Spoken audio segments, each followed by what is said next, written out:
وسيئات أعمالنا من يهدي الله فلا مضل له ومن يضلل فلا هادي له ونشهد أن لا إله إلا الله وحده لا شريك له وأن محمدا عبده وحبيبه وخليله صلى الله عليه وآله وسلم. Cette présence dans cette soirée témoigne fortement de notre amour pour le prophète sallallahu alayhi wa alihi wa sallam.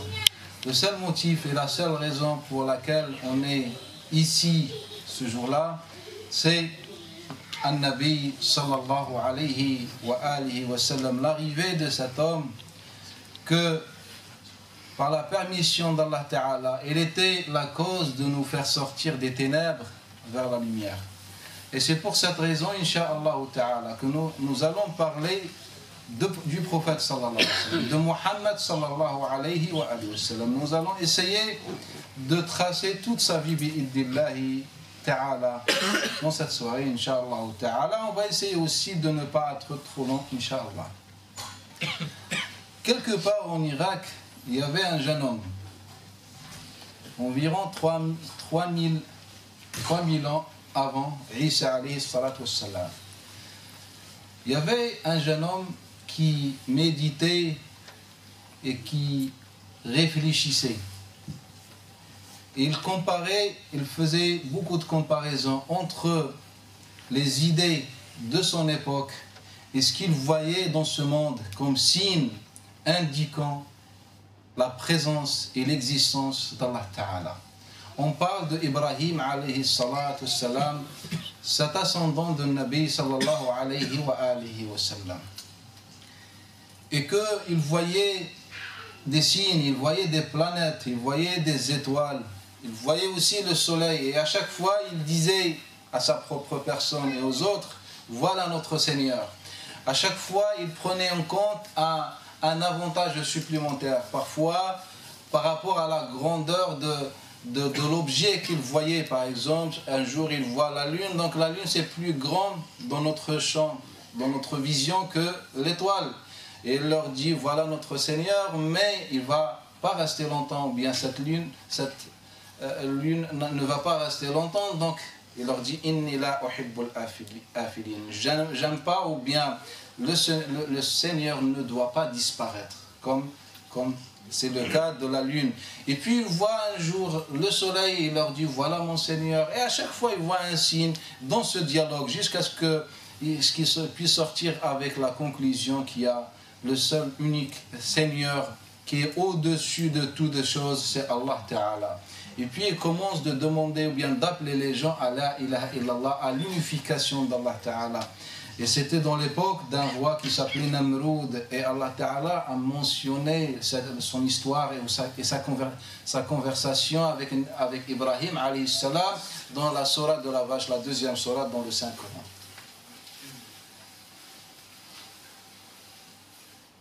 Et puis il reste quelques années en train de transmettre la religion d'Allah Ta'ala, sans que cela donne un résultat. Et il reçoit l'ordre plus tard d'Allah Ta'ala de faire l'immigration, ce que le prophète Muhammad, son descendant, va faire quelques siècles plus tard. Inni muhajirun ila rabbi. J'émigre vers mon Seigneur. Et là, il descend un peu plus vers le sud, en direction de Palestine, où réside son peuple. Il commence à appeler son peuple à la ilaha illallah, à reconnaître qu'une seule divinité, c'est la divinité de notre Seigneur Allah Ta'ala. Et puis toujours c'est le même résultat, il ne va pas trouver des oreilles ouvertes, des cœurs ouverts pour son message. Ils vont dire, comme il a dit Namroud avant, Namroud il a menacé et son peuple va faire aussi les mêmes menaces. قالوا أحرقوه وانصروا آلهتكم إن كنتم فاعلين. Ils ont dit, son peuple, y compris son père aussi, ils ont tous dit, brûlez-le, c'est-à-dire brûlez Ibrahim, si vous voulez soutenir vos divinités, vos idoles. Et puis face à cette situation, Ibrahim alayhi salatu wassalam reçoit un autre ordre divin de faire une autre immigration, cette fois-ci en direction de l'Égypte, où il va rencontrer une nouvelle forme d'injustice, le roi de l'Égypte de cette époque, le pharaon de cette époque. Et il va l'appeler à la ilaha illallah. Et on connaît l'histoire lorsque le roi voulait prendre l'épouse de Ibrahim alayhi as-salatu wa as-salam. Et puis, c'est le même résultat. Les gens sont sourds et ils ne vont pas prendre et écouter le discours et le message de Ibrahim alayhi salam.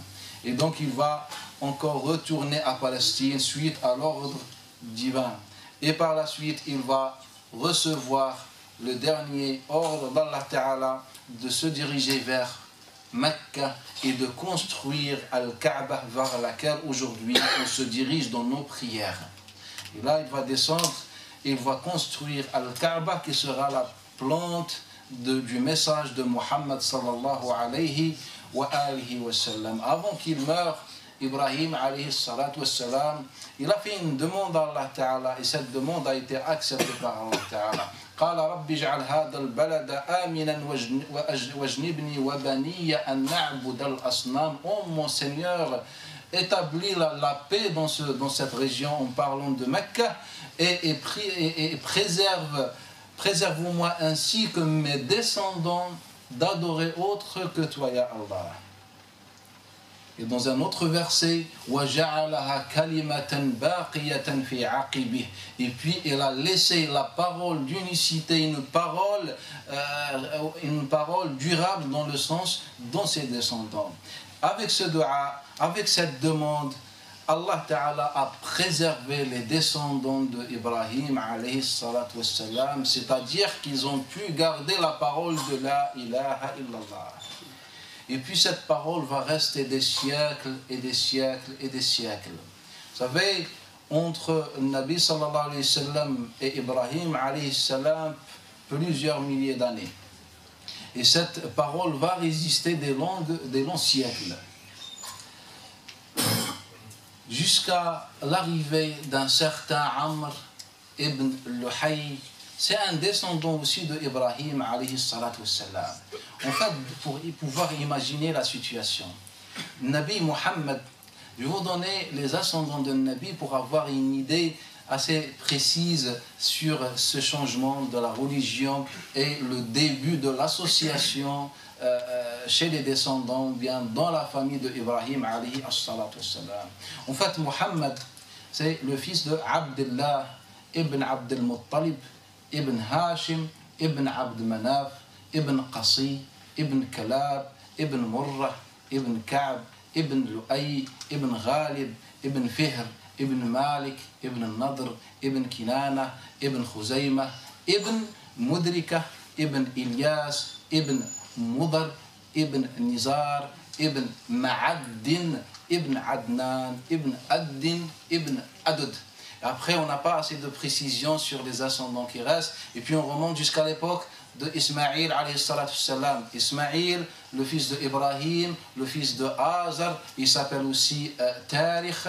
Et après, on n'a pas encore des précisions authentiques sur les autres ascendants. Et on remonte jusqu'à l'époque de Hud, alayhi as-salat wa as-salam. Et Hud, alayhi salatu salam, dans la généalogie, il s'appelle aussi Abir.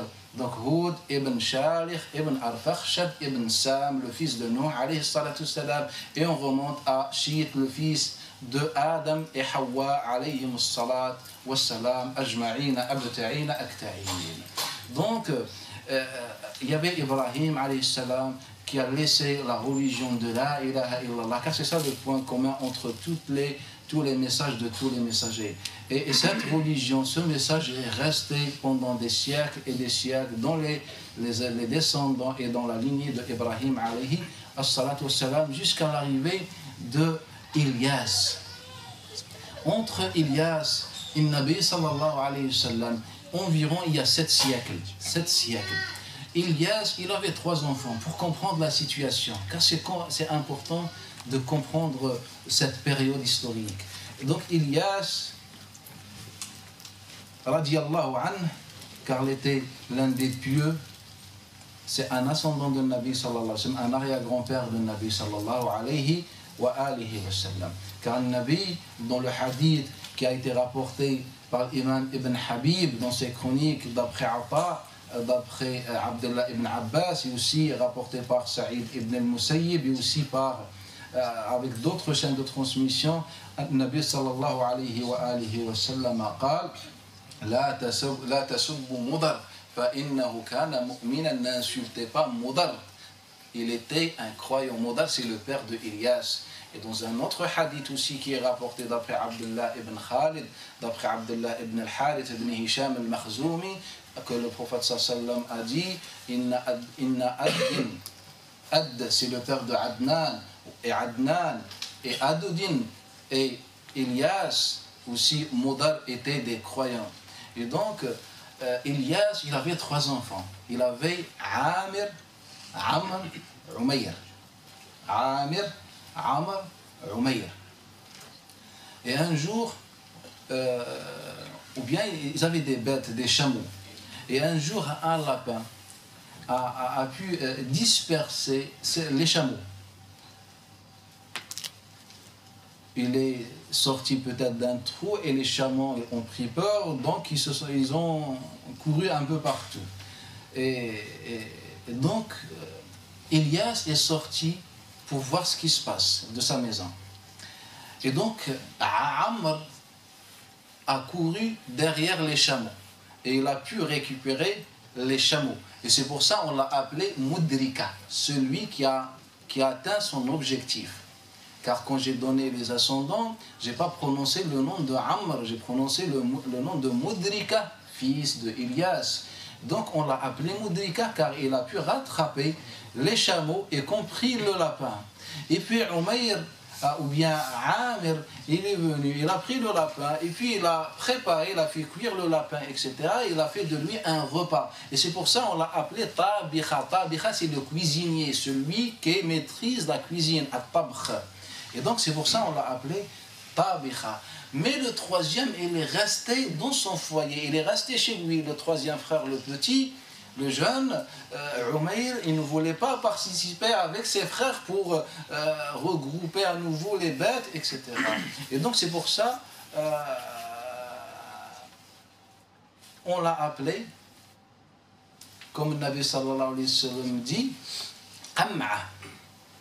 Car en langue arabe, in qama'a veut dire rester chez lui. In qama'a, celui qui est attaché à sa maison, à son foyer, qui ne sort jamais, on dit munqami'un. Et c'est pour ça qu'on l'a appelé qam'a. Mais lorsque le père Ilyas, avec ses enfants, sont retournés à la maison, sa femme, son épouse, est sortie avec Umayr qui était resté à la maison, et pour cette raison on l'a appelé Qam'a, c'est-à-dire son père l'a appelé Qam'a, celui qui préfère la maison, c'est-à-dire elle est restée dans une précipitation. Et c'est pour ça son mari l'a appelé Khandaf. Car en langue arabe, Khandaf c'est se précipiter, et Khadafa aussi c'est se précipiter. Et donc c'est pour ça, lorsque le Nabi a parlé de lui, ou bien de celui qui a détourné, qui a désorienté, qui a changé et falsifié la religion d'Ibrahim, il nous a dit, il s'appelle Amr ibn Luhay ibn Qam'a, il nous a pas dit ibn Umayr, ibn Qam'a ibn Khandaf. Il est attribué à sa mère. Il est attribué à sa mère, pourquoi? Car sa mère qui a pris sa défense. Donc le Nabi sallallahu alayhi wa sallam, il nous dit, le premier qui a propagé le shirk, l'association dans la région de Mecca, c'était Amr, le fils de Luhay, le fils de Qam'a, le fils de Khandab, c'est-à-dire le fils de Ilyas. C'est-à-dire d'une manière ou autre, c'est un cousin de Nabi sallallahu alayhi wa sallam. Mais il faut savoir que la religion d'Ibrahim est bien restée dans la descendance, bien dans la lignée de Ilyas. Ilyas et ses enfants, Malik, Kinana, et on descend vers Osay, Kalab, etc. Et donc, c'était le début de l'association chez les Arabes. Et puis les siècles. Entre Amr et Al-Nabi, sallallahu alayhi wa sallam, il y a 6 siècles. Entre Amr et Al-Nabi, il y a 6 siècles. C'est-à-dire le premier jour, le début de l'association et de l'adoration des idoles et des divinités avec Allah Ta'ala a commencé environ 6 siècles avant la naissance d'un Nabi, sallallahu alayhi wa alihi wa sallam. Et puis, cette nouvelle religion va connaître une autre évolution dans l'époque de Al-Mudliji. Al-Mudlij, le prophète l'a évoqué dans le hadith. Dans le hadith comme le deuxième qui va reprendre la religion de Amr ibn Luhay, l'association que Amr ibn Luhay a inventée. Mudlij, c'est une tribu qui s'appelle Mudlij. Ils sont reconnus par une spécialité, ce qu'on appelle en arabe Al-Qayafa. Al-Qayafa, c'est-à-dire Allah Ta'ala leur a donné une sagesse dans leur vision, c'est-à-dire lorsqu'ils voient quelqu'un, un membre de cette tribu, il peut, parmi des centaines de personnes, il peut désigner sa mère et son père sans qu'ils se trompent. Et ça a été prouvé dans l'histoire, même dans l'époque de Nabi, sallallahu alayhi wa sallam. Suraqa ibn Malik est ou bien un autre Mudliji, il était venu avec Suraqa ibn Malik de la même tribu. Là, on est dans l'époque de Nabi sallallahu alayhi wa sallam. Dès qu'il rentre, il a croisé Osama ibn Zayd dans les ruelles de Medina et aussi Zayd ibn Haritha. Il les a croisés et puis il est parti voir le prophète sallallahu alayhi wa sallam. Et il lui a dit, ô messager d'Allah, lui c'est son père, alors qu'ils ne se ressemblaient pas. Osama ibn Zayd était noir de peau. Zayd ibn Haritha n'était pas noir de peau. Et il a dit, et le Nabi sallallahu alayhi wa sallam, subhanallah, arafa, et le hadith est rapporté par l'imam al-Bukhari d'après Hisham, d'après Urwa, d'après Aïcha. Je vais raconter une histoire qui est étrange. L'imam Abu Ishaq al-Marwazi, c'est un savant du 3e siècle. Il raconte son histoire. Il raconte son histoire. C'est Ibn al-Athir qui rapporte l'histoire au final. Donc Abu Ishaq al-Marwazi nous dit, c'est un grand savant du hadith, il était avec Ahmad ibn Hanbal. Il nous raconte une histoire. Il dit, j'avais un voisin. Et ce voisin, il avait toujours des doutes sur son fils. Et il me disait, ce n'est pas mon fils, c'est le fils d'un tel, un autre voisin. Et un jour, il vient me voir et il me dit, je vais faire mon pèlerinage. Et par Allah Ta'ala, mon intention, ce n'est pas le pèlerinage. Mon intention, c'est de me rendre à la tribu de Mudlij pour qu'il me donne la confirmation si c'est mon fils ou pas. Abu Ishaq al-Marwazi dit, je lui dis, est-ce que tu sais de la gravité de ce que tu es en train de dire? Tu n'as qu'un seul fils. Et même si tu as des doutes, tu n'as qu'un seul fils. C'est-à-dire, si viendra un jour et tu découvres, ou tu vas découvrir que ce n'est pas ton fils, tu resteras seul, sans descendant. Et ta famille va disparaître. Ton nom va disparaître. Il lui a dit, je te conseille de rester et de ne plus reparler de ce sujet. Mais mon voisin a insisté et il est parti faire son pèlerinage. Et lorsqu'il est rentré, il est venu me raconter ce qui s'est passé. En fait, il a dit, en arrivant à Mecca, j'ai demandé à mes compagnons d'aller chercher un homme de la tribu de Mudlij et de mettre tous ceux qui sont partis faire le pèlerinage, y compris mes voisins que je pense que c'est le fils de mon fils, ou bien le père de mon fils. Et donc, ils ont fait ce que cet homme a demandé. Donc, ils ont amené un homme de Mudlij et ils lui ont présenté tous les pèlerins qui venaient de l'Irak, c'est-à-dire avec lui. Il a commencé de regarder. Il a vu le fils et puis cet homme, mais il y avait des centaines de personnes. Il leur a dit, donc parmi ces gens, il n'y a pas le père de ce jeune. Et puis un messager est venu me voir en me disant que le voisin, c'était pas le père. Et ça serait bien que tu viennes pour voir, peut-être il va confirmer que c'est ton fils et tu rentres avec un cœur serein, apaisé. Et il a dit, et je viens sur une bête, et celui qui tenait la corde, avec quoi on attache la bête, était un vieil homme, un esclave noir que mon grand-père m'a laissé. Et dès que cet homme de Mudlij nous voit, il dit Subhanallah, En fait, cet esclave, c'est le père de celui qui est sur la bête.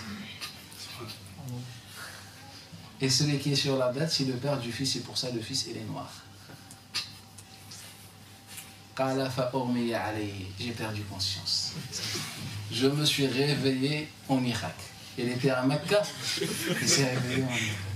Et là, il s'est rendu compte, et bien il a appris ça là. Et donc, ils étaient connus par cela. Donc, on revient. Modlij, bien un homme de Modlij qui a prolongé, bien qui a encore propagé la religion de l'association. La religion de l'association. Et puis, les jours passent. Et on était encore, ou bien les descendants d'Ibrahim, alayhi salam, toujours vivaient un conflit.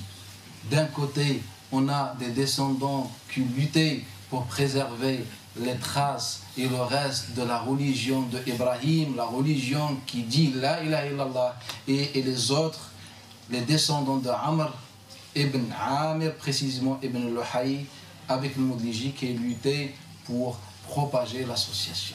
Pour propager l'association. Et il vient Husay ibn Kalab, il vient Murrah ibn Ka'b, il vient Abd Manaf. Abd Manaf, pour comprendre, l'arrière-grand-père du prophète sallam, lorsqu'on l'appelle Abd Manaf, on n'imagine pas que c'est l'adorateur d'une idole qui s'appelle Manaf. Non, Al-Manaf, en langue arabe, celui qui est élevé. Et comme il était élevé, noble dans sa tribu, grâce à ses œuvres de bienfaisance, etc., on l'a appelé Abd Manaf. Et Abd Manaf vient après lui Hashim. Hashim, pourquoi? Car il donnait beaucoup à manger. Kan Yashum al-Thalid, il donnait beaucoup à manger. C'est pour ça qu'on l'a appelé Hashim. Ils étaient tous sur la religion d'Ibrahim alayhi as-salatu was-salam, dans la croyance. Tous disaient La ilaha illallah. Et puis vient Abdul Muttalib. Et Abdul Muttalib, quand on dit Abdul Muttalib, ce n'est pas l'adorateur d'un Muttalib. Non, en fait, Abdul Muttalib, son père, Abd Hashim, son père Hashim, celui qui est mentionné dans la Surah Ila fi Quraysh, sur le voyage vers Ash-Sham. Donc on parlait de lui, car il y avait trois frères, trois fils à Hashim. Il y avait à Abd Manaf, il avait trois fils. Il y avait un fils qui faisait son voyage de commerce en direction de l'Éthiopie, un autre qui faisait en direction du Yémen, et le troisième, c'est Hashim qui faisait en direction de Damas, à Sham. Et donc, Hashim, un jour, dans un voyage, car Mecca se trouve dans le sud de Médine. Donc, dans son voyage, dans son commerce, souvent, il passe par Médine. Et puis, un jour, en rentrant de Damas, il croise une fille, Salma bint Amr. Salma bint Amr. Et elle était très belle. Elle était très belle. Donc, il s'est marié avec elle. Il est parti voir son père Amr et il a demandé sa fille au mariage. Ils se sont mariés. Sachant que Hashim avait déjà une épouse à Mecca, à la Mecque. Mais il n'était pas capable de dire à sa première épouse que voilà, je me suis marié tout simplement. Et donc, il a caché ce secret. Jusqu'à ce que son fils a grandi. Et puis, il a trouvé la mort. Et il a transmis ce secret à son frère Al-Muttalib. À son frère Al-Muttalib, celui qui faisait le commerce en direction du Yémen. Il lui a dit, voilà, je me suis marié avec Salma bint Amr. Et puis lui a raconté lorsqu'il a eu un fils avec elle. Et il l'a appelé Shaybat al-Hamd. Shayba, c'est des cheveux blancs. Al-Hamd, c'est-à-dire un cheveu loué. Et donc il lui a dit, j'ai eu un fils. Garde ce secret. Et donc, après la mort de Hashim, son frère Al-Muttalib, il s'est dirigé vers Médine.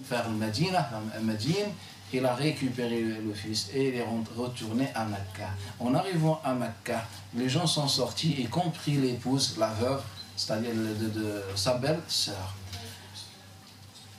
Et ils l'ont vu avec un enfant, avec un jeune homme. Et pour éviter cette situation, il leur a dit, en fait, c'est mon esclave, Abdi. Et c'est pour ça qu'on l'a appelé Abd al-Muttalib. Sinon, son vrai nom, c'est Shaybat al-Hamd. Et Abd al-Muttalib, il a eu Abdullah, le père de Nabi sallallahu alayhi wa sallam. Et l'année 570, c'est l'année de l'éléphant et l'année de la naissance de Muhammad ibn Abdullah ibn Abd al-Muttalib sallallahu alayhi wa alihi wa sallam. Le Nabi sallallahu alayhi wa sallam a passé une vie bénie, une vie dans laquelle n'a jamais touché un péché. N'a jamais touché un péché. Et depuis son enfance, le Nabi sallallahu alayhi wa sallam savait qu'il était le messager d'Allah Ta'ala et qu'il serait le messager d'Allah Ta'ala. Comme il a été rapporté par Ahmed, par Ibn Hibban et d'autres savants, d'après Abu Dhar al-Ghifari, d'après Ubay ibn Ka'b, d'après aussi Abu Huraira, qu'on a dit, ô messager d'Allah, depuis quand tu as découvert ou bien tu sais que tu es le messager d'Allah Ta'ala? Il leur a dit, depuis mes 10 ans. Quand il avait 10 ans, il nous dit, Nabi sallallahu alayhi wa sallam, j'ai vu 2 hommes qui se sont rapprochés de moi. Il y avait Jibril alayhi salam, l'ange Jibril, Gabriel, et un autre ange qui se sont approchés de moi. Et il nous a raconté l'histoire où ces anges ont ouvert sa poitrine et ils ont nettoyé son cœur de tout point noir qu'un être humain peut avoir. Et de là, le Nabi sallallahu alayhi wa sallam, il a su qu'il est le messager d'Allah Ta'ala, le messager d'Allah Ta'ala. Et puis il est resté sur la voie de tous les messagers, la voie de l'adoration, jusqu'à ce que Allah Ta'ala lui a envoyé Jibril alayhi as-salat wa as-salam. Et pendant sa jeunesse, il était dans l'adoration. Il était le berger, il dirigeait quelques bêtes, quelques chameaux, quelques bêtes des gens de Mecca. Et avec cela, il adorait Allah Ta'ala dans la grotte de Hira. Et il était connu par ses qualités. On l'appelait le véridique. Et c'est pour ça l'imam Mujahid nous rapporte, et le hadith se trouve dans Al-Mushkil al-Athar de l'imam al-Tahawi, rapporte d'après Hilal ibn Khabbab, d'après Mujahid, d'après Abdullah ibn Sa'ib. Abdullah ibn Sa'ib va nous livrer son témoignage car il était adulte et il a assisté à cet événement. Il nous dit, j'étais là, j'étais présent lorsque les Arabes ont voulu reconstruire Al-Kaaba. Reconstruire Al-Kaaba. Et c'était 5 ans avant la révélation. Et ils ont failli se passer à une guerre car ils étaient dans un conflit. Ils ont débattu au sujet de la pierre noire. Chaque tribu, chaque quartier voulait mettre la pierre noire dans sa place car c'est un honneur dans ça. Et donc, il y avait presque une guerre. Et puis, un des sages leur a dit, je vous conseille de laisser le jugement à celui qui rentre en premier à la mosquée. Ils ont dit, nous avons accepté, ou bien nous acceptons cette proposition. Et Allah Ta'ala a fait que le premier qui met son pas à la mosquée, c'est le Nabi sallallahu alayhi wa alihi wa sallam. Sallallahu alayhi wa sallam. Lorsque le Nabi sallallahu alayhi wa sallam, il est sorti la première fois, le premier jour pour appeler les gens de Quraysh, il leur a dit, si je vous dis qu'il y a des cavaliers qui se préparent derrière la colline pour vous attaquer, est-ce que vous allez me croire? On lui a dit, ma jarrabna alayka illa sidqa. On t'a connu que comme un homme véridique. On a connu de toi que la vérité, que la sincérité. Et c'est pour ça, lorsqu'il met son pas à la mosquée, ils ont dit tous en même temps, Radayna bis-sadiqi hakama. Nous sommes satisfaits que le véridique soit notre juge. Et c'est pour ça, An-Nadr ibn al-Harith, lorsqu'il a fait son discours célèbre, malgré qu'il n'a jamais embrassé l'islam, il a dit aux Qurayshites, les gens de la tribu de Quraysh, à qui le prophète sallam a appelé, ou bien a transmis la ilaha illallah ses premiers jours, il leur a dit, quel malheur, c'est un enfant qui a vécu avec vous et qui était connu par sa sincérité. Comment aujourd'hui vous dites qu'il est sorcier, qu'il est menteur? Donc tout le monde savait que Muhammad sallallahu alayhi wa sallam était l'envoyé d'Allah Ta'ala. Et puis il a commencé de faire ad-da'wa, il a reçu la révélation dans la grotte de Hira, à travers Jibril alayhi salam. Il a commencé d'appeler à la ilaha illallah. Mais moi je vais vous poser une question qui est importante. Quelle est la première parole que le prophète sallallahu alayhi wa sallam avait dit aux gens?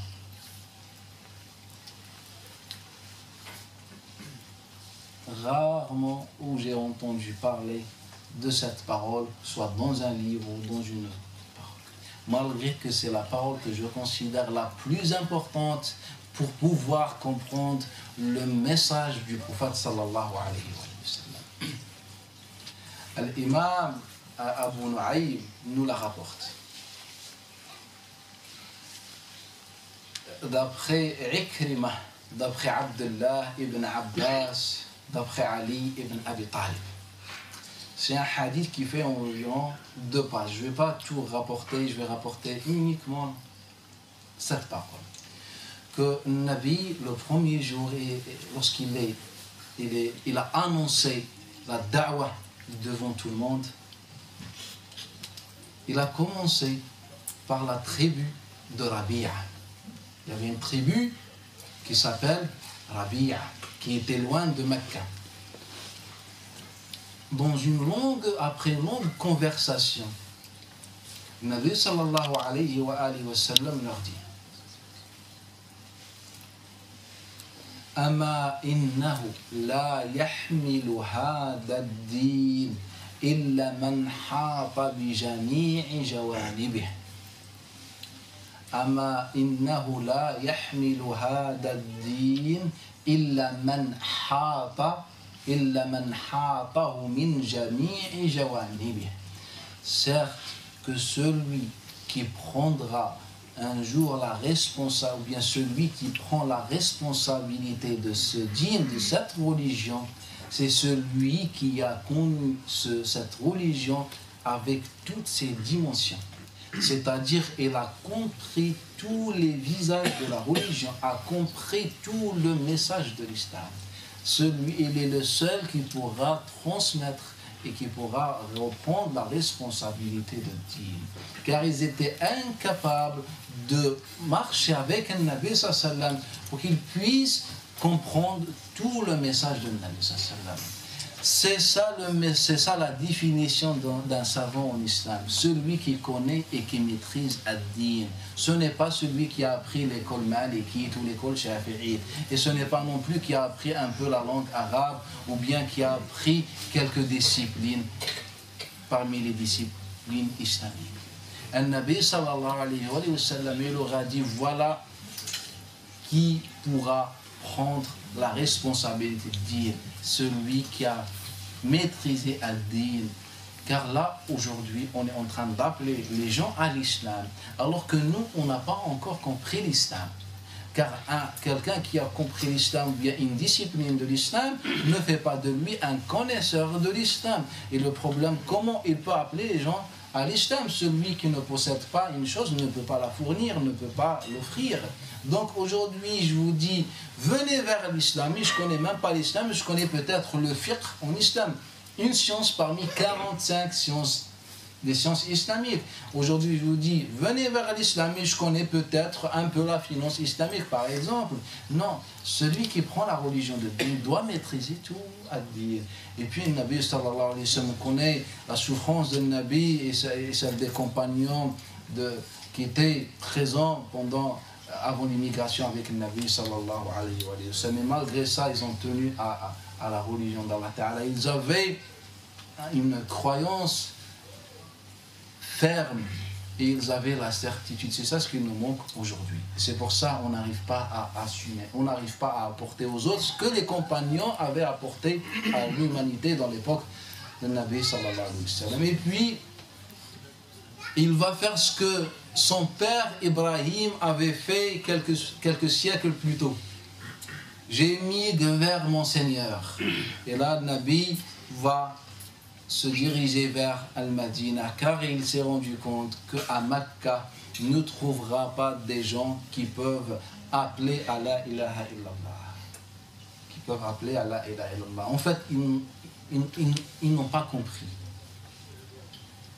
Ils n'ont pas compris. Au début, il lui disait, si tu veux, ô Mohammed, qu'on te suive, on partage le pouvoir avec toi. Il leur a dit, je n'appelle pas au pouvoir.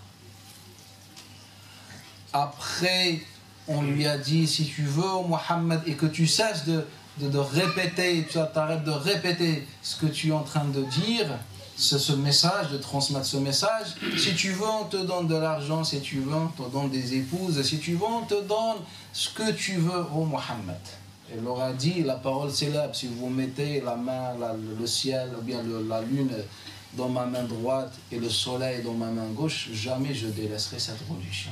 Car il n'appelait pas à ses propres intérêts. Il n'appelait pas à un honneur. Il n'appelait pas à un pouvoir. Il appelait à la ilaha illallah Muhammadun Rasulullah sallallahu alayhi wa sallam. Et lorsqu'ils ont compris qu'il est sincère dans sa da'wa et qu'il ne cherche pas ces détails de ce bas monde, ils sont passés à la deuxième étape. C'est-à-dire de tuer tous ceux qui sont avec lui. Et là, le Nabi sallallahu alayhi wa sallam va demander à certains compagnons d'aller trouver refuge à l'Éthiopie, en Afrique. Et pour les autres, il y en avait des morts. Et le reste, le Nabi sallallahu alayhi wa sallam, suite à l'ordre d'Allah Ta'ala, ils sont partis vers Al-Madina. Même en quittant Mecca, les Qurayshites ne voulaient pas accepter Mohammed vivant. Ils voulaient le tuer. C'est-à-dire il y avait une haine. Et c'est pour ça, lorsqu'ils ont appris que le prophète sallallahu alayhi wa sallam est sorti, vous savez pourquoi le prophète a laissé derrière lui Ali ibn Abi Talib?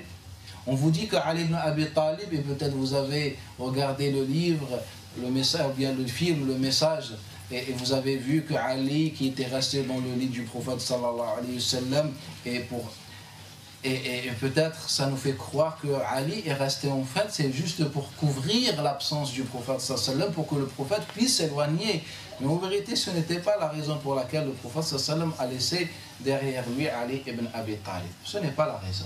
L'imam al-Bayhaqi nous rapporte d'après Urwa ibn Zubayr, d'après Abdullah ibn Uwaymir ibn Sa'ida, قال عن جماعة من صحابة رسول الله, d'après plusieurs compagnons du messager d'Allah, أن النبي صلى الله عليه وسلم أقام علي بن أبي طالب بعد خلفه 3 أيام لرد الودائع, que le prophète a laissé Ali ibn Abi Talib derrière lui pendant 3 jours pour qu'il puisse rendre les dépôts des autres. C'est-à-dire, malgré Mohammed que tu es notre ennemi, malgré qu'on dit sur toi tu es le menteur, tu es le sorcier, mais quand même tu es encore le sincère, car chez toi on laisse et on dépose notre argent. Chez toi on met nos dépôts. Et c'est pour ça désigné Ali ibn Abi Talib, malgré ce qu'on lui a fait, malgré que les compagnons sont sortis en laissant leurs biens, malgré que le prophète a laissé sa propre maison, ses biens, etc. Et malgré cela, le prophète a désigné Ali ibn Abi Talib pour rendre les dépôts des autres à leurs propriétaires. C'est ça le prophète sallallahu alayhi wa sallam. C'est ça le visage de Mohammed sallallahu alayhi wa sallam. Aujourd'hui, on est touché dans notre nafs suite à n'importe quelle parole, agression, acte. Le prophète, malgré qu'on lui a fait tout ce qu'on lui a fait, il laisse derrière lui Ali ibn Abi Talib. Et c'est pour cette raison que le prophète a laissé ces 3 jours Ali ibn Abi Talib derrière lui pendant ces 3 jours. Et puis le Nabi sallallahu alayhi wa sallam, en sortant, Quraysh, bien, ils ont appris la sortie de Nabi. Qu'est-ce qu'ils ont fait? Ils se sont réunis Et ils ont promis 100 chameaux pour celui qui ramène soit le prophète, soit vivant, soit mort, soit décapité. Mais on veut Mohammed et son compagnon Abu Bakr as-Siddiq qui l'a accompagné. Et puis il y avait Suraqa ibn Malik, j'ai parlé de lui tout à l'heure. Suraqa ibn Malik était présent. Et puis les gens de Quraysh, les Sanadid, les cavaliers, les courageux de Quraysh, tous sont sortis d'une manière individuelle ou bien dans des groupes pour chercher Mohammed et gagner les 100 chameaux. C'est comme si je vous dis aujourd'hui 100 voitures, des belles voitures. Et donc on est tous sortis pour cette récompense. Mais il ne faut pas oublier que Nabi sallallahu alayhi wa sallam est sorti avec Abu Bakr as-Siddiq et ils ont pris avec Abdullah ibn Urayqit. Abdullah ibn Urayqit n'était pas musulman. C'était quelqu'un de confiance. Et c'était quelqu'un qui maîtrisait ce que la tribu de Moudlij maîtrisait. C'est-à-dire il pouvait, comme il pouvait suivre les traces de quelqu'un, il pouvait aussi effacer les traces de quelqu'un. Donc il a effacé les traces et tous les cavaliers se dirigeaient dans toutes les directions sans qu'ils retrouvent le prophète sallallahu alayhi wa alihi wa sallam. Et puis Suraqa ibn Malik, pour qu'on ne le dérange pas dans sa recherche de récompense, il leur a dit, en fait, j'ai vu celui que vous cherchez avec ses compagnons en direction du Yaman, c'est-à-dire vers le sud, alors que le Medina c'est vers le nord. Donc ils sont sortis tous vers le sud. Et Suraqa ibn Malik, il a dit, j'ai pris tout ce que je pouvais comme arme. Et j'ai pris mon cheval et j'ai couru, je me suis précipité pour retrouver un Nabi sallallahu alayhi wa sallam. En fait, ceux qui nous rapportent l'histoire sont deux. On a Suraqa ibn Malik, mais on a une vision externe, si on peut dire. On a Abu Bakr as-Siddiq qui nous rapporte. Je vais vous raconter l'histoire, la version de Suraqa, car celui qui a suivi, car plus tard, après l'ouverture de Makkah, il va embrasser l'islam. C'est-à-dire environ 8 ans plus tard, il va embrasser l'islam. Il dit, je suis sorti. Et j'ai fait al-istiqsam. Al-istiqsam, c'est le fait de jeter une flèche. Et on regarde dans quelle direction elle va tomber. Si elle tombe en direction de Sham, pourquoi elle s'appelle Sham? Min ash-shu'm, la malédiction, la malchance. Donc si elle tombe en direction de Sham, c'est-à-dire un signe des divinités, comme quoi tu vas risquer beaucoup de choses. C'est une menace. Et si elle se dirige vers le Yaman, et c'est pour ça le mot Yaman vient du mot Yaman qui veut dire Al-Khayr. Et si elle tombe en direction du Yaman, tu auras la récompense. Elle a dit, j'ai fait la première fois l'istiqsam, direction de Sham. Elle a dit, par Allah peut-être, les idoles se sont trompés, ils ne veulent pas que je gagne ma récompense. Elle a dit, je me suis avancé encore avec mon cheval. قال فساخت قدم الحصان. Et puis les pattes du cheval se sont enfoncées dans la terre. Et moi je me suis dit que c'était le sable, mais ce n'était pas le sable. Et après j'ai aidé le cheval de ressortir de la terre. Et on a avancé encore. J'ai fait à nouveau l'istiqsam et toujours la direction de Sham. Et j'ai dit, c'est les idoles qui vont prendre ma récompense. Jusqu'à ce que je vois Mohammed avec Abu Bakr. Il n'était pas musulman. Jusqu'à ce que je vois Mohammed avec Abu Bakr. Et puis les pattes se sont enfoncées à nouveau. Et j'ai dit, Ya Mohammed, arrête-ni, viens à mon aide. Oh Mohammed. Et il nous dit, car il ne va pas nous donner la version complète, car ce qu'il a fait c'est honteux. Il dit à Mohammed, écris-moi un papier, un pacte, un engagement, quelque chose, un papier de sécurité, comme ça je suis dans la sécurité. Quelle sécurité pouvait le prophète à cette époque donner à cet homme? Il n'y avait que Mohammed et Abu Bakr as-Siddiq qui disaient La ilaha illallah sur cette région. Les autres, les 70 autres, étaient à Médine déjà. Quelle sécurité? Et là, Abu Bakr Siddiq va nous rapporter l'histoire complète.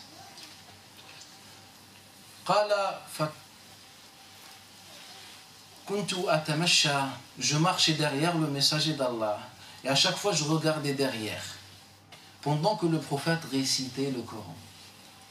Tranquillité. Tout le monde contre lui. Et une fois je me retourne et je trouve un cavalier qui se rapprochait de nous, c'est-à-dire Suraqa ibn Malik ibn Ju'shum al-Mudliji. Je dis, Ya Rasulallah, innahu ala qaddi rumhayn, Ya Rasulallah, c'est-à-dire il n'est pas loin de nous, Ya Muhammad, au messager d'Allah. Fabakayt, et puis j'ai pleuré. Il dit, le prophète, il dit, pourquoi tu pleures, ô Abu Bakr?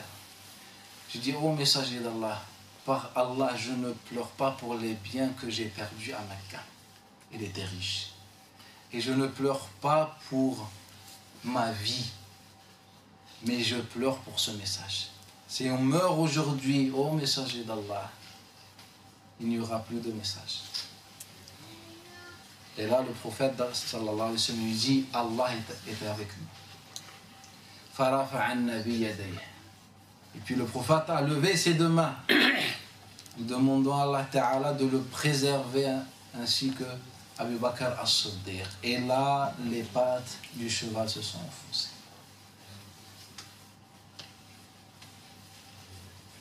La première fois, la deuxième fois et la troisième fois, jusqu'à ce que Suraqa reconnaît qu'il ne pouvait rien face au prophète sallallahu alayhi wa sallam. Il dit, oh Muhammad, laisse-moi la vie. Et là, le prophète sallallahu alayhi wa sallam le laisse se rapprocher. Et là, Abu Bakr Siddiq, il dit, et il a pris son arme pour nous attaquer. Et puis les pattes à nouveau se sont enfoncées, ce que Suraqa n'a pas rapporté. C'est un bédouin qui cherche que la récompense, sans chameau. Et après, dans cette situation, il dit, oh Muhammad, si tu veux que je désoriente les gens pour qu'ils ne puissent pas te suivre, donne-moi une récompense. Et là, le prophète sallam lui a écrit, c'est-à-dire Abu Bakr as-Siddiq, lui a écrit un petit mot. Que tu viendras un jour, tu seras récompensé. C'est, tu arrives à désorienter les gens de Quraysh. Et puis il est retourné. Après l'ouverture de Mecca, Suraqa ibn Malik vient dans une foule en train de pousser les gens et leur dit, laissez-moi voir Muhammad, laissez-moi voir Muhammad. Il arrive devant le messager d'Allah. Il dit, ah Muhammad, rappelle-toi, je suis Suraqa. Et là le prophète lui a dit, hada yawmu wa'din wa ahd. C'est le jour où on tient notre promesse. Vous savez bien que lorsque le Nabi sallallahu alayhi wa sallam a ouvert Mecca, comme il rapporte l'imam Abu Shaykh, d'après Amr ibn Shu'ayb, d'après son père, d'après son grand-père, et aussi l'imam al-Bayhaqi, et aussi Ibn Hibban, d'après Abdullah, d'après Thabit al-Bunnani, d'après Abdullah ibn Rabah, d'après Abi Hurayra, que les Qurayshites n'attendaient que l'épée le jour de l'ouverture de Mecca. Ils ont tué des femmes, des hommes et des enfants. Et ils ont fait que du mal à tout le monde. Pendant des années, 13 ans à Mecca et 8 ans à Médine. Que du mal. Et bien le jour de l'ouverture de Mecca, ils attendaient que l'épée qui soit exécutée par un Nabi sallallahu alayhi wa sallam après tout ce qu'ils ont fait comme mal. Et c'est pour ça Suraqa ibn Malik lui dit, rappelle-toi ya Rasulallah, je suis Suraqa quand même. Et là le prophète sallallahu alayhi wa sallam dit, c'est le jour où on tient notre promesse. Et il a embrassé l'islam. Et puis le prophète s'est dirigé vers les têtes de Quraysh. Qu'est-ce que je vais vous faire aujourd'hui? قالوا ابن أخ كريم وابن عم كريم. un frère noble et aussi un cousin noble, Sharif. Idhabu antum at-tulaqa. Repartez, vous êtes libres. Combien de biens ils ont violés? Combien d'âmes ils ont tuées? Combien de couples étaient divisés à cause d'eux? Combien de batailles ont fait? Combien de sang ils ont fait couler? Et là le prophète leur dit: idhabu fa antum at-tulaqa la tathriba al-yawma alaykum. Repartez, vous êtes libres. Ils ont tous dit la ilaha illallah. Ce n'est pas une qualité qui peut venir d'un homme ordinaire. Idhabu fa antum at-tulaqa. Et puis Suraqa ibn Malik nous dit: et il est venu le jour de l'Qadisiyya, la grande bataille célèbre entre les musulmans et les Perses, et c'était la toute dernière bataille livrée par les Perses, et c'était la fin de la civilisation perse. La bataille de l'Qadisiyya dans l'époque de Omar ibn Khattab, où les musulmans ont ramené parmi ce qu'ils ont trouvé At-Taj, Taj ou Kisra, la couronne de Kisra du roi, qu'il met sur sa tête, qui était très cher. On imagine le roi perse. Combien de perles cet objet peut contenir? C'est de l'or et ses valeurs est très importante. Omar ibn Khattab dit: Inna qawman addaw hada la umana. Par Allah, des gens qui, par Allah, ceux qui apportent ceci, ce sont que des gens véridiques et sincères. On se met à la place de ces gens. On était à la place de ces gens. On aurait tout volé. On trouve des kilos d'or. Et là, Ali ibn Abi Talib, il dit: laqad addayta fa addu wa law rata'ta la rata'u. Et Ali ibn Abi Talib intervient en disant: oh Omar, ils ont pris que ton exemple. Si tu étais un juste voleur, ils seraient comme toi, ya Omar. Mais comme tu étais véridique, sincère, ils sont comme toi, ya Omar. Et il vient Suraqa ibn Malik ibn Ju'shum avec des bras poilus, en disant: ya Omar, j'ai le papier de Muhammad sallallahu alayhi wa alihi wa sallam. فأسوره سواري كسرى ووضع التاج على رأسه. Et puis il lui a mis les bracelets, comme elle était dans cette position, il lui a mis les bracelets de Kisra et il a posé la couronne sur sa tête. Il lui a dit: c'est pour toi. La promesse de Nabi sallallahu alayhi wa alihi wa sallam, une promesse donnée plus de 20 ans plus tôt. Tu auras une récompense un jour, et c'était la récompense. Et puis le Nabi sallallahu alayhi wa sallam arrive à Médine. Il nous rapporte l'arrivée de Médine, beaucoup de compagnons comme Jabir ibn Abdullah, comme Omar ibn Khattab, comme Anas ibn Malik, Anas avec plusieurs versions, et d'autres compagnons. Les enfants sur les toits, et les femmes avec les hommes, en train de chanter: Ja'a Muhammadun Rasulullahi Allahu Akbar, Ja'a Muhammadun Rasulullahi Allahu Akbar. Et c'est là où ils ont chanté Tala al-Badru alayna. C'était la lumière qui arrive à Médine.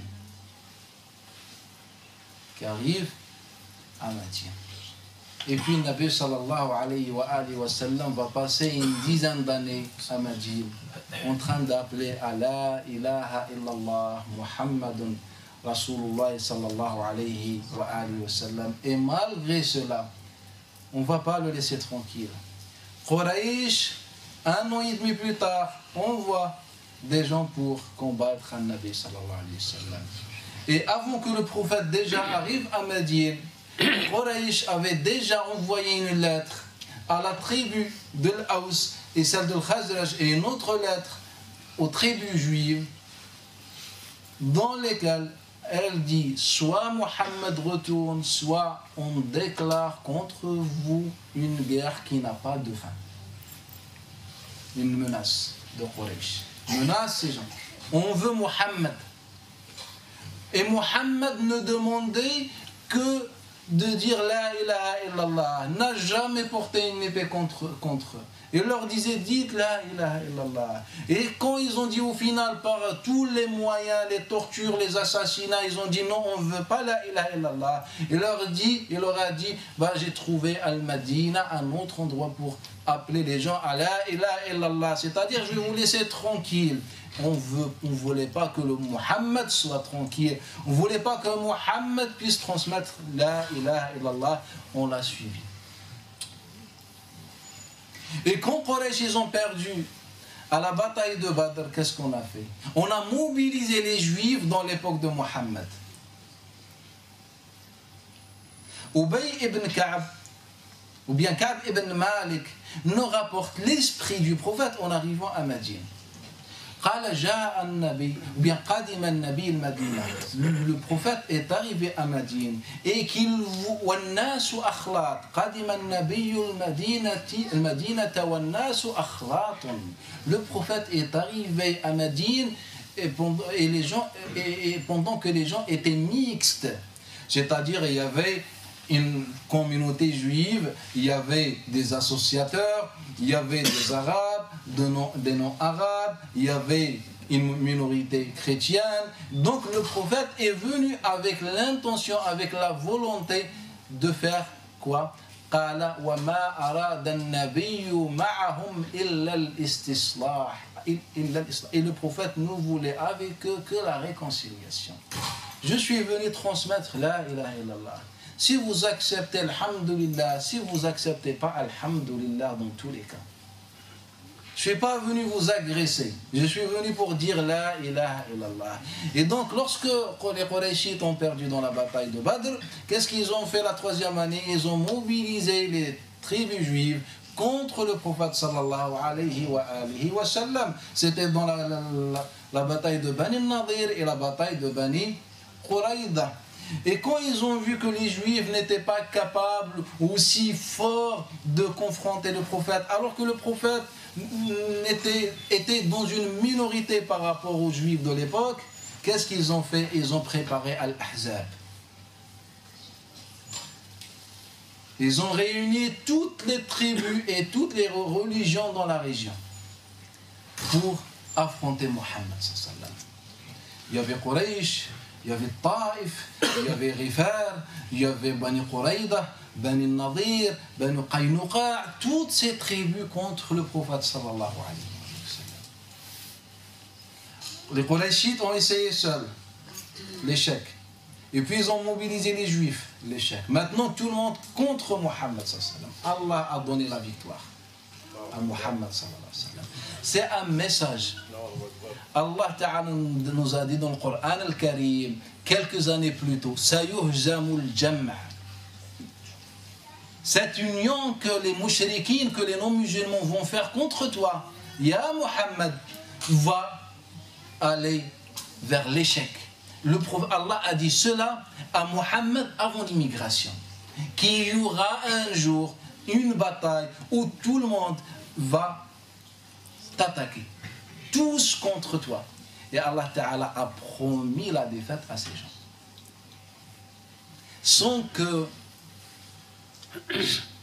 Sans qu'on tue personne.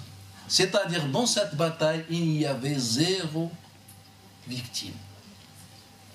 Pour que Allah Ta'ala leur dise d'une manière ou autre, c'est Allah qui donne la victoire. Vous êtes tous contre Mohammed. Et sans que Mohammed prenne une seule arme, une seule épée, je vais lui donner la victoire. Allah Ta'ala lui a donné la victoire. Aucun sang coulé. La victoire à Mohammed sallallahu alayhi wa sallam. Et puis, 1 an et demi plus tard, il va se faire son pèlerinage. Et en arrivant devant Makkah, pas loin de Makkah, il apprend que Makkah a préparé pour lui une armée. Alors on voit Uthman ibn Affan pour leur dire on veut adorer Allah. On est venu pour adorer Allah, pour faire notre pèlerinage. On n'est pas venu pour faire une bataille. Ils ont dit non. Et le prophète, ils lui ont imposé des conditions que certains compagnons ont considérées comme des conditions d'humiliation. Que si un musulman sort de Mecca pour aller à Médine, vous devez le renvoyer à Mecca pour qu'on le tue ou le torture. Si on connaît tous ces conditions, le prophète a accepté les conditions. Mais pourquoi? Et le prophète cherchait la paix. قال لو سألوني ما تعظم به شعائر الله لأجبت. Par Allah, si on me demande par quoi on peut glorifier et préserver les rituels et aussi les endroits sacrés, par Allah, j'accepte. Dans ces conditions, le prophète a accepté. On veut la paix. Et puis il est retourné à Médine sans qu'il puisse faire son pèlerinage. Et Allah Ta'ala a donné la victoire le jour de l'ouverture de Mecca, où le prophète sallallahu alayhi wa sallam est sorti avec les compagnons en direction de Mecca. Et Allah Ta'ala lui a préparé Mecca avec toutes ses portes ouvertes pour les musulmans. C'est pour ça Allah Ta'ala dit certainement, certes que Allah Ta'ala te fait retourner un jour par où tu as commencé. Mecca, il est retourné. Et c'était la ilaha illallah qui régnait à Mecca. Et c'est là où ils attendaient que l'épée, et il leur dit repartez, vous êtes libres. Mais il y avait encore une tribu qui voyait en elle le pouvoir de tuer Muhammad sallallahu alayhi wa sallam, le préserver d'Allah Ta'ala. La tribu de Hawazin dans la bataille de Hunayn. Ils se sont réunis contre le prophète sallallahu alayhi wa sallam. Ils ont fait sortir même leurs femmes et enfants pour donner le nombre, pour faire peur. Et Allah Ta'ala a donné la victoire au prophète sallallahu alayhi wa sallam. Avec 6000 prisonniers. 6000 prisonniers. Et l'imam Abu Ubayd al-Qasim ibn Salam nous rapporte d'après Hisham, d'après Urwa, d'après Zuhri, d'après Urwa, d'après Zuhri, d'après Saïd ibn Musayyib et d'autres chaînes de transmission. Vous repartez, vous êtes libres. Vous êtes venus nous massacrer, nous tuer. Et Allah Ta'ala nous a donné la victoire. On est généreux. Repartez, vous êtes libres. C'était ça Muhammad sallallahu alayhi wa sallam. Et il meurt le 8 juin, l'année 603. Il a passé 10 ans à Mecca, ou bien 13 ans à Mecca et 10 ans à Médine. A été envoyé, a reçu la révélation à l'âge de 40 ans. Et il est mort avec 17 cheveux noirs dans sa barbe et sa tête. Et il est resté 10 ans à Médine. Il est mort à l'âge de 63 ans. Et il a laissé derrière lui sa seule fille, Fatima al-Zahra, qui va rester après lui 6 mois et elle va trouver la mort. J'ai essayé de vous résumer l'histoire de Muhammad sallallahu alayhi wa sallam. J'espère que je n'étais pas trop long pour vous, surtout que c'est le jour de Muhammad sallallahu alayhi wa sallam.